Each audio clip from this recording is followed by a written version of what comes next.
முள்ளிவாய்க்கால் பிரகடனம் 2024. எமது பேரம்பிற்கும் பெருமதிப்பிற்கும் உரிய மக்களே, தமிழின படுகொலை முள்ளிவாய்க்காலில் உச்சம் தொட்டு இன்றுடன் 15 ஆண்டுகள் நிறைவடைகின்றது. ஒவ்வொரு படுகொலைக்கு பின்னரும் இனிமேல் இது நடக்கவே கூடாது என்ற உணர்வு பிரவாகம் வலுவாக எழுந்தாலும் அதுவே தொடர்கின்றது. இனிமேல் நடக்கவே கூடாது என்ற உணர்வு பிரவாகம் அர்த்தமற்றதாகிவிட்டது. ஈழத்தமிழின படுகொலை ஒரு வரலாற்று செயல்முறையாக காலனித்துவத்தில் இருந்து ஆரம்பிக்கின்றது. குறிப்பாக பிரித்தானிய காலனித்துவத்தில் 1833 தமிழ் சிங்கள ராஜ்யங்களை ஒன்றுபடுத்தி பிரித்தானிய காலனித்துவம் ஒற்றையாட்சி அரசியல் அலகை ஸ்லோனில் அறிமுகப்படுத்துவதில் இருந்து தொடங்குகின்றது. தமிழின படுகொலை வரலாற்று செயல்முறையாக பரிணமித்து முள்ளிவாய்க்கால் மண்ணில் 2009 உச்சம் தொட்டது. பிரித்தானிய காலனித்துவம் அறிமுகப்படுத்திய ஒற்றையாட்சி அரசியல் அலகு சிங்கள பெரும்பான்மையுடன் அரசியல் அதிகாரத்தை மையப்படுத்தியது. மையத்திலே குவிக்கப்பட்ட அதிகார செயல்முறை சிங்கள அரசிற்கு வன்முறை மீது ஏகபோக உரிமையை கொடுத்தது.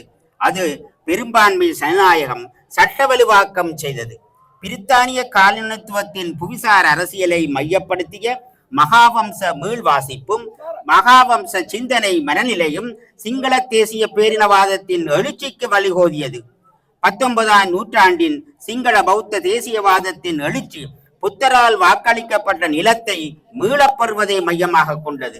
புத்தரால் வாக்களிக்கப்பட்ட தேசம் அரசியல் மயப்படுத்தப்பட்டு இந்த தீவு சிங்கள பௌத்தத்திற்கு மட்டுமானது என்ற ஏகபோக உரிமையை சிங்கள பௌத்த தேசியம் கையில் எடுத்தது.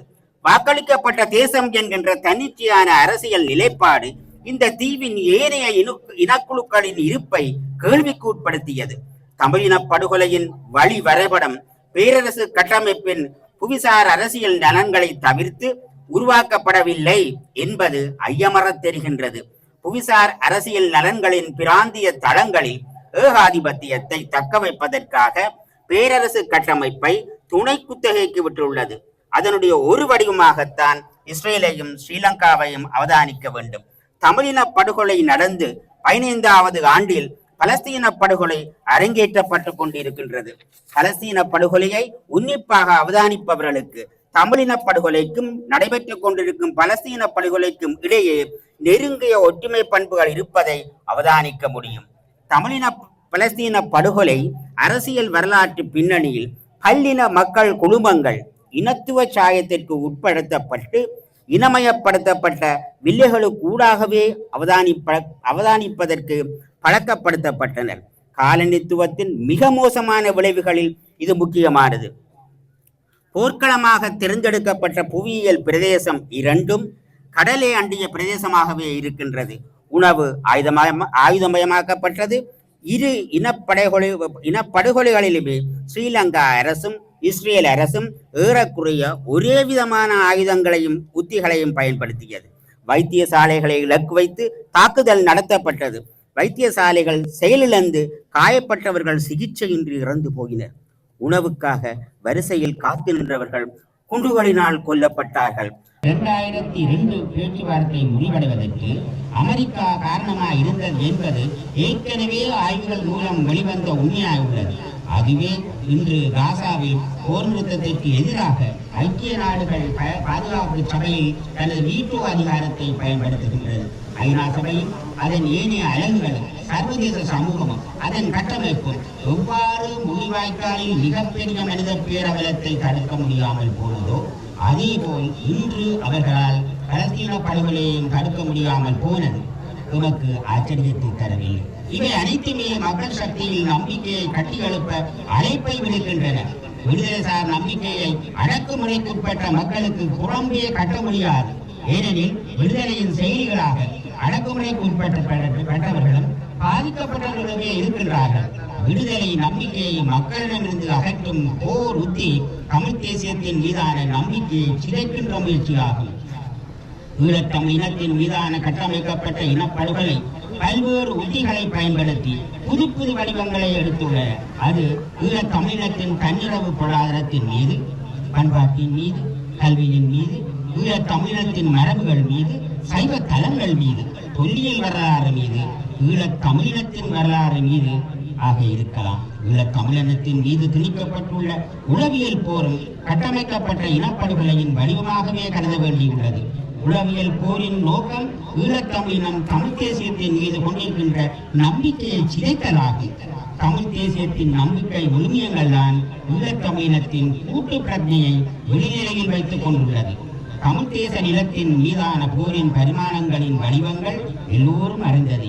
நில ஆக்கிரமிப்பு, கடற்கட்டமானத்தின் ஊடாக, தொல்லியல் வனரசிவராசிகள் திணைக்களத்தின் ஊடாக, மகாவலி உற்பத்தி ஏனைய அபிவிருத்தி திட்டங்கள் ஊடாகவும், சிங்கள பௌத்த மயமாக்கலின் ஊடாகவும் தொடர்ந்து வண்ணம் உள்ளது. இவை தமிழ் தேச கோரிக்கையை சிதைப்பதற்கான முயற்சியாகும். தமிழ் தேச கோரிக்கையை சவாலுக்கு உட்படுத்துவதன் ஊடாக ஈழத்தமிழினத்தின் இருப்பை கேள்விக்கு உட்படுத்தல் மிக இலகுவாக முன்னெடுக்கப்படுகிறது. ஈழத்தமிழினத்தின் முரண்பாடுகளான சாதியம், ஆணாதிக்கம், மத அடிப்படைவாத கூறுகளை தூண்டுகின்ற போக்கு மிக அண்மை காலமாக அதிகரித்துள்ளது. தமிழ் தேசியம் ஒரு முற்போக்கான கருத்தியல்.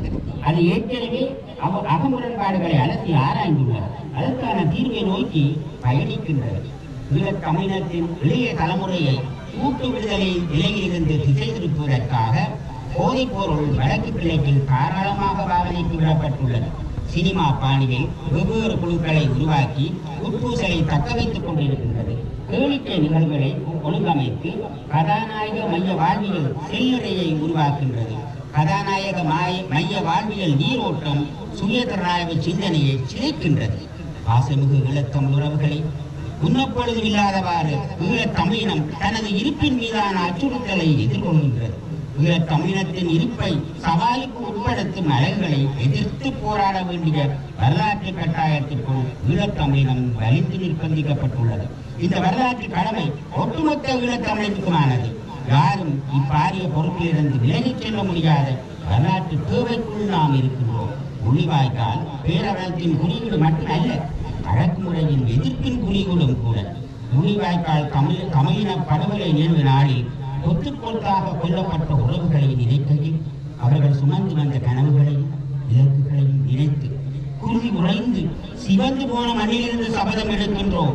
இந்த தலை வரினும் எமது இலக்கை அடைவோம் என்ற எம் உறவுகளின் கலைகள் மீது உறுதி அளிக்கின்றோம். தமிழின படுகொலையின் 15வது நினைவேந்தல் நாளில் பின்வருவனவற்றை மீளவும் வலியுறுத்துகின்றோம். ஒன்று, நினைவுகூறல் கூட்டுரிமை சார்ந்தது மட்டுமல்ல, பண்பாட்டு உரிமையும் கூட. ஆகவே ஸ்ரீலங்கா அரசு தமிழின படுகொலை நினைவுகளை தடுக்க முடியாது. 2, தமிழின படுகொலைக்கான நீதியை சர்வதேச விசாரணை கூடாகவே கோரி வருகின்றது. அக்கோரிக்கையை மீண்டும் வலியுறுத்த விரும்புகின்றோம்.